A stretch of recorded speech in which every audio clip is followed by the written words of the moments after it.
Hi, I'm Hannah, and this video is all about FGM, which stands for Female Genital Mutilation. So online I talk a lot about sex and relationships and bodies and feminist issues, but I've never broached the topic of FGM before, and I think that is because I don't know a huge amount about it, and it is a really heavy topic, so I just never knew how to approach it. So when Bethel emailed me a while ago about her work as an anti-FGM activist, I thought this was a great opportunity for me to learn something and then hopefully using my platform to inform others about it. So we met up and had a chat, and she's really lovely, she's an amazing person. And then a few months later we met up again and we filmed this interview that you're about to see. Thank you so much for watching and listening to what she has to say, and I'm going to leave links in the description to her work and other resources to do with FGM if it is something that affects you or something that you want to help raise awareness about. Without further ado, here is the chat that we had. So I'm Bethel, I'm an anti-FGM activist, and I've been working around this area for 4 years now. I work for a charity called Integrate UK, and I run my own project called Hidden Scars. I started it because in Northampton, when I moved to Northampton, I knew that I was in the top 10 high-risk areas or something like that I found on Google. And when I moved there, I couldn't find a service that actually catered for people who've gone through FGM, so I just thought it'd be something good to start. We're doing this today because the 6th of February is, let me see if I can get this right, International Day of Zero Tolerance for FGM. Yes.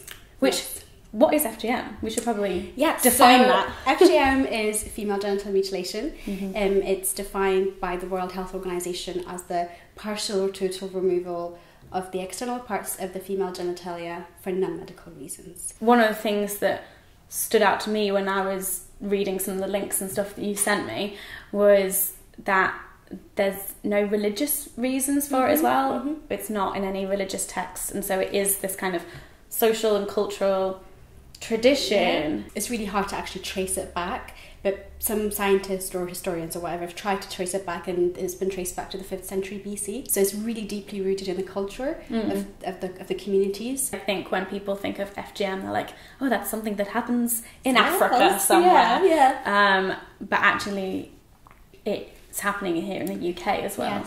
Yes. We don't really know exactly how many, because it's such a hard practice to actually figure out.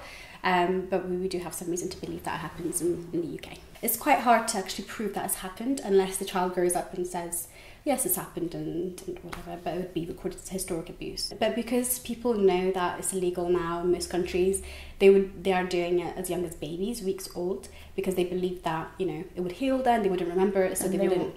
No one would be able to notice as well. Wow. And people are going to countries where you just would not expect FGM to happen. People still go and get it done in those countries. So, yes, it's quite a difficult one. And what kinds of things happen around Zero Tolerance Day for FGM? A lot of talks, a lot of events. But mainly today, you know, just to remember the importance of FGM. So many things going on around the world. We forget about these practices, especially practices that are not talked about that much. So I think Zero Tolerance Day is a really important day for people to just get back to actually remembering FGM and trying to figure out ways to end it, to end the practice, but also to remember that we're trying to end it in a generation, and what we can do towards that. Actually, it's a good day to think about these things. Yeah, because it is possible to end it in a generation. It is possible to end it in a generation. The only thing is that in a generation there are going to be women who've gone through it already, so we need to think about those women and how we're going to support their mental health and mentally and physically and things like that. And it is a really hard thing to talk about, I think, because it's got so many aspects of things that on their own people find hard to talk about. So like gender-based violence and genitals. This might get a bit graphic for some people, but one thing that I learned was that there are actually different types of FGM. So do you want to kind of explain like that? Yes. The World Health Organization has categorized FGM in 4 different types. So type 1 is called clitoridectomy, which is a very long word. It's the partial or total removal of the clitoris. Type 2 is the partial or total removal of the clitoris with maybe the labia majora or the labia minora. So it's the labia minora or the labia majora, one of them is removed.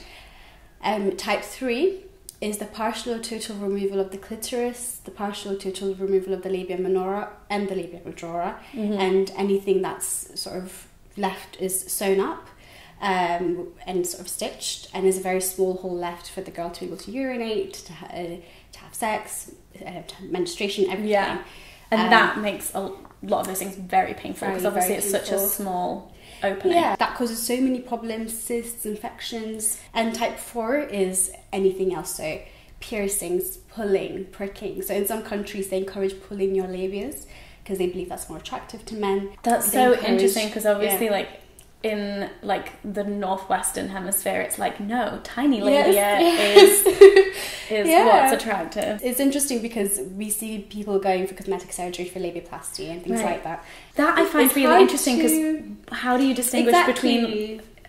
By definition, if you look at the definition of FGM, labiaplasty would go under it, but it's just it's so difficult. But it's in a way consensual, because there would be... So there's a contract, like if they're going, yes, I'm okay with having this surgery, but like there are under 18s that have it done with parental consent, so it's difficult to see the line with that. It's a very interesting discussion. Deinfibulation is the process where the stitch is opened up. So for example, if a woman has gone through to the midwife and she's had type 3 FGM, she needs to have a child, she can't have the child vaginally without deinfibulation. So that doesn't mean that the woman gets back her clitoris or labias or anything, but she's just able to have her children vaginally. We've talked a bit about the physical impact of that, like infections and not being able to like properly have periods and urinate and have children.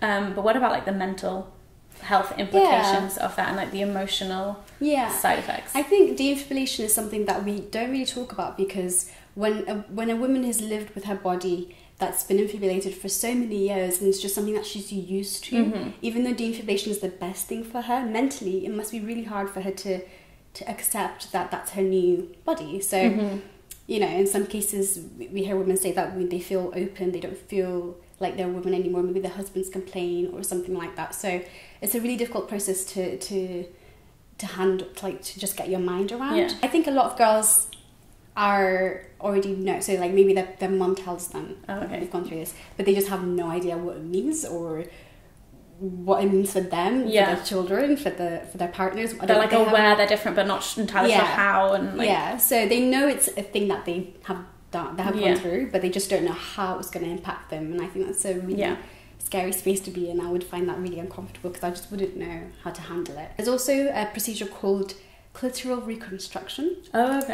And it's not very popular in the UK, it happens in other countries. But so the clitoris, if you don't know, is actually a lot bigger than we see. Yeah, it's like the tip of the iceberg. Yeah, tip of the iceberg. So there's a procedure where you could pull it forward or something like that, and the woman will be able to have her clitoris have external sensitivity there. Yes, there's a doctor in the UK that knows about it, but I don't think it's available. It's not a procedure that's available in the UK. One of the things that we haven't really talked about is how FGM is like a way of controlling female sexuality. That's why that people might be like, why does that happen?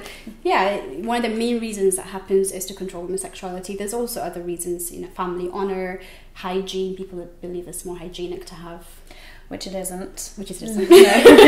Just which isn't. And there's lots of myths around why. So mothers believe this. So there's a lot of different myths and things going on. Stop them from wanting to have sex before marriage.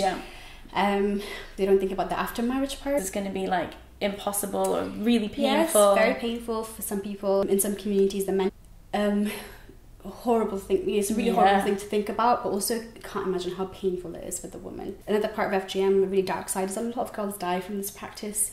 A lot of girls are dying during childbirth and while they're giving birth and things like that. Because of it. Okay, because it is like illegal.